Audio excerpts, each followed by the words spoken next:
Salut à tous les amis, on se retrouve pour la partie 2 de mes parties de placement, comme tous les dimanches, du League of Legends. Alors, sur le patch 12.3, Rengar était vraiment OP, donc je pense que c'est toujours pareil. Donc je vous conseille dans la jungle de ban Rengar. First pick. En first pick, il faut pas être trop offensif et rester sur des choix de confort. Après mûre réflexion, je vais prendre Ivern, qui me paraît être un bon premier choix. Pour mes runes, toujours pareil. Il y a des runes. Donc là c'est le moment où il faut analyser la partie.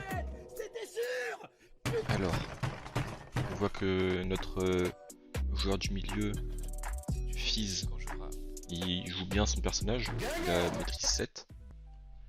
Et le reste c'est des gros noobs. Donc ce qu'il faut que je fasse, c'est que je gank Yone. Il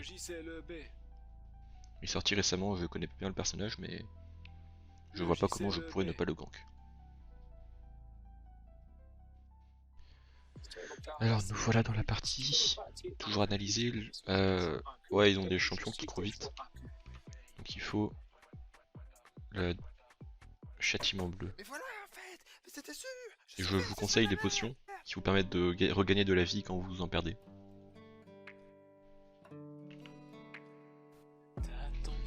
Aujourd'hui je fais un début un peu différent de d'habitude. Je commence au buff rouge adverse, car je suis resté trop longtemps et j'avais oublié d'aller préparer mes camps de mon côté. Mais ne vous inquiétez pas, d'habitude cela n'arrive pas. Peut-être qu'on peut ganker directement.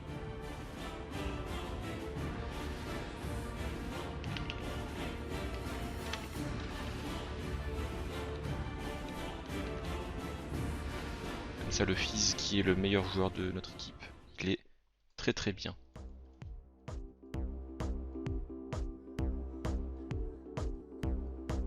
Ce qui est vraiment important avec Ivern, c'est d'être toujours en communion avec la nature.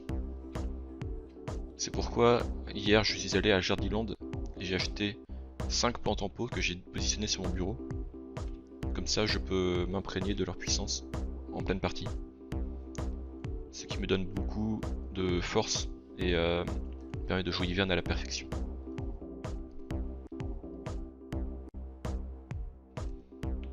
Je tiens à préciser que ce n'est pas une vidéo sponsorisée par Jardiland.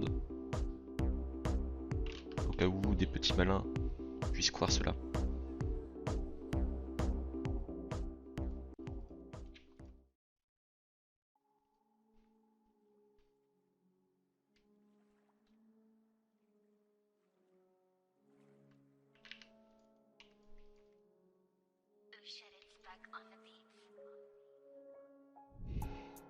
Grâce à mon gank de début de partie, le Fizz peut être très bien et dominer sa ligne à la perfection. Ok, check, ça fait. C'est 1314, Gold 4, palier 4 dans le 4-4. Je t'emmène dans une direction, puis je flash dans l'autre. Wow, t'es repéré, j'ai merdé, mais t'en as marre que je me foutre. Le coach veut il est gosse, mais plus de flash. Ok, je suis calme, mais je pars souvent en clash. C'est pas grave, le flash ce n'est pas important sur Ivern. L'important, comme je vous le disais, c'est vraiment d'être en communion avec la nature en permanence. Avec le fil d'Adriane, à chaque soirée je lâche une galette, goût frangipane. Je mène Gragas car je kiffe son gros bide. Je gank, je suis partout comme l'égide.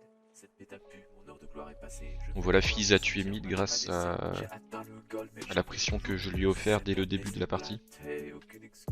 Avec mon gank, qui a permis de gagner beaucoup de pression. Et quand je parle de pression, je ne parle pas d'alcool. À consommer avec modération toujours.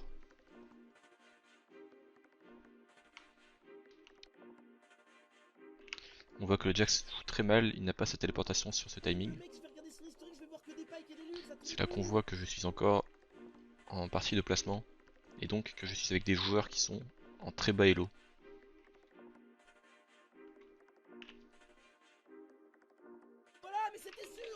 Donc maintenant que j'ai mon niveau 6, je vais pouvoir avoir beaucoup d'impact sur la carte.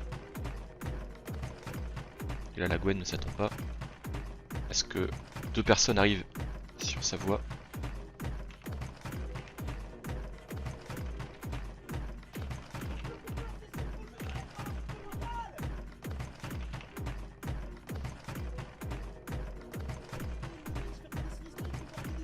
Gwen est très forte. Elle a réussi à esquiver cela. Ce n'est pas donné à tout le monde.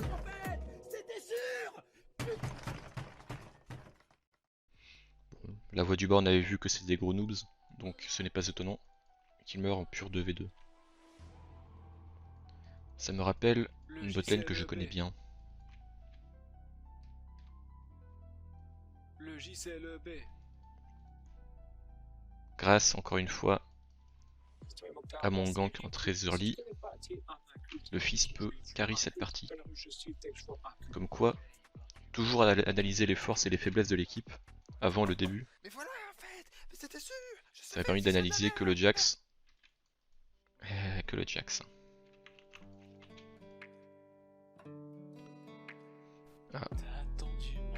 Ah c'est bon, le Jax est revenu. Il était allé chercher un thé je pense. Oh.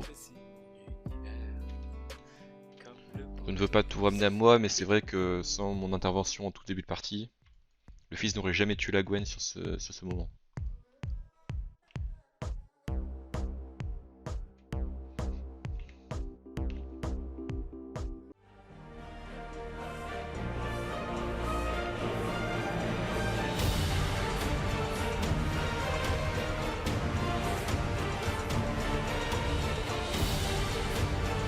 Et ben voilà. Différence de jungle évidente. Et c'est comme ça, les amis, que nous récupérons toute la partie haute de la carte, malgré un Jax qui, visiblement, a des problèmes de handicap moteur. Mais au moins, il sait où se trouve la touche B de son clavier, donc il peut repartir à la base. Je sais que je dis beaucoup de mal de ce Jax, mais s'il vous plaît n'allez pas le harceler sur les réseaux sociaux. Je vais faire en sorte de ne pas vous montrer son pseudonyme, comme ça vous n'allez pas aller le harceler. Parce que je vous connais les petits loulous. Parmi vous il y a plusieurs personnes qui font du harcèlement, notamment sexuel. Mais de toute façon, comme nous sommes sur League of Legends, il n'y a pas de femmes. Mais dans le doute, n'allez pas harceler ce joueur. Ce n'est pas très Charlie.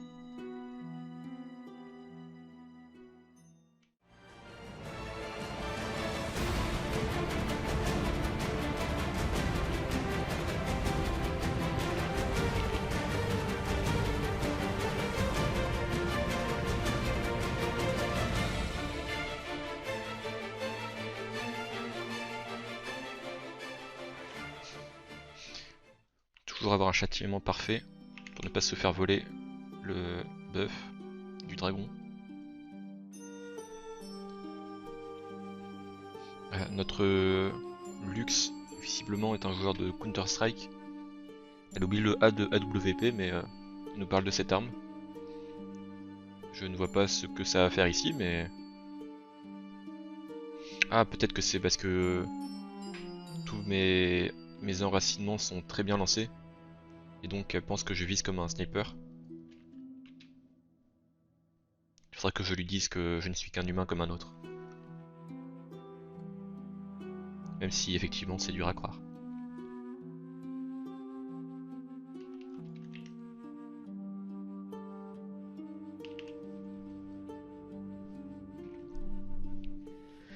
Alors,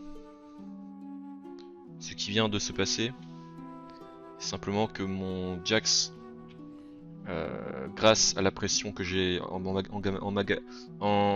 reçu, mon Jax peut continuer à avancer sur la voie du haut.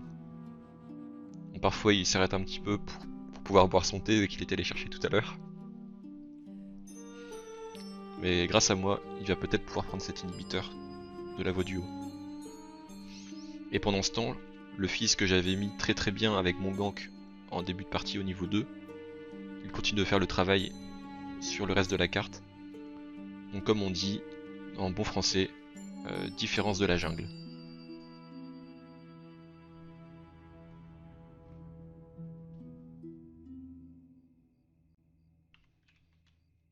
Si le maître y a volé mon bleu, très bien. J'aurais été vert de raffinon.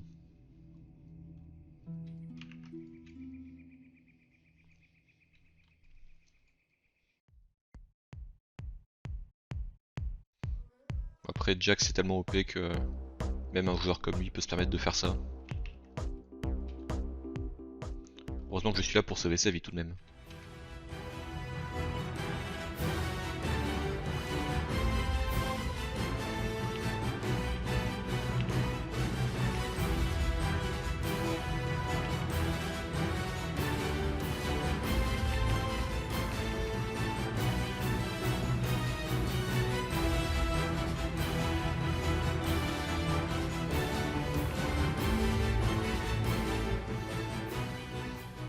Alors là, ce qu'on remarque peut-être, c'est que j'ai beaucoup d'argent sur moi.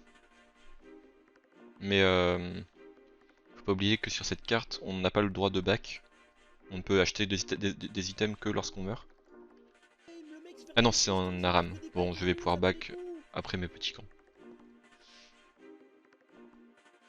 Et j'aurai de quoi acheter d'un seul coup mon Rabadon.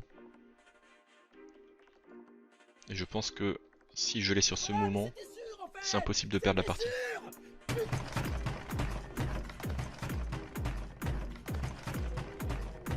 Alors n'hésitez surtout pas à acheter des balises de contrôle en plus, car avec votre main verte vous pouvez planter des buissons, et quand vous plantez des buissons vous n'avez plus la vision dans les buissons, donc il faut mettre des balises de vision dans ces buissons pour avoir la vision dans les buissons.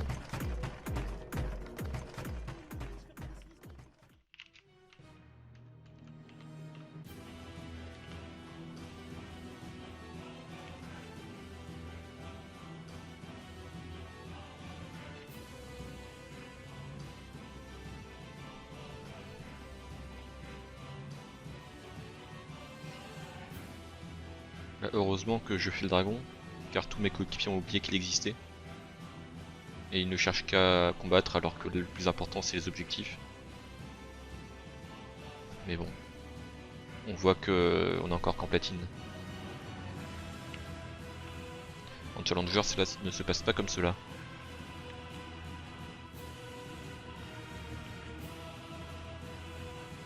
Donc là les coéquipiers ont enfin compris que les objectifs c'est important. Grâce à ça nous pouvons faire ce baron Nashor qui donne des backs plus rapides. Par exemple ici quand j'appuie sur B ce n'est plus que 4 secondes au lieu de 8. Donc cela me laisse le temps de prendre le carapateur et de le smiter pendant mon back. Donc ça c'est une technique que j'ai appris grâce à un professionnel que j'ai regardé sur Twitch.tv. C'est un certain Faker. C'est un coréen pas très connu mais je pense qu'il va percer prochainement. En tout cas s'il joue plus Ivern.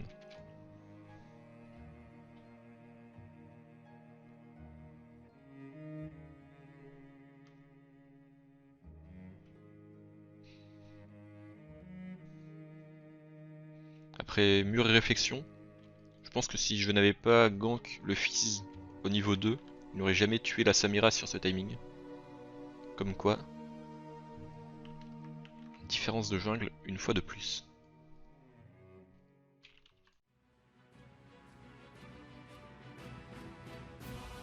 Hop, les 50 gold, je vais pouvoir back pour acheter une potion.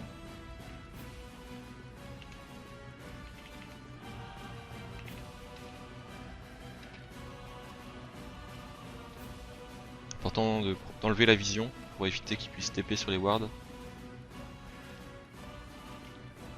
Et une victoire de plus à mon actif, après une différence de jungle assez exceptionnelle. Alors je pense que la personne à honorer ici, c'est... Y a pas Hiverne. Bon. Bien, je vais mettre Fizz dans ce cas. Car son pseudonyme possède Kirby. S avec Hiverne, c'est tout à fait normal. C'est le minimum lorsque l'on joue Hiverne. Donc, sur ce graphique des dégâts, on peut remarquer que j'ai réalisé à peu près autant de dégâts que Yone. Ce qui veut dire que j'ai fait beaucoup de dégâts dans la partie, car Yone c'est un joueur qui fait des dégâts, notamment avec ses lames. Ce qui veut dire que mes objets très offensifs que j'ai achetés ont été très utiles sur la partie. Je vous laisse un petit peu la feuille de match pour que vous puissiez analyser les chiffres. Et je vous dis comme d'habitude à dimanche prochain pour la partie numéro 3 de mes parties de placement.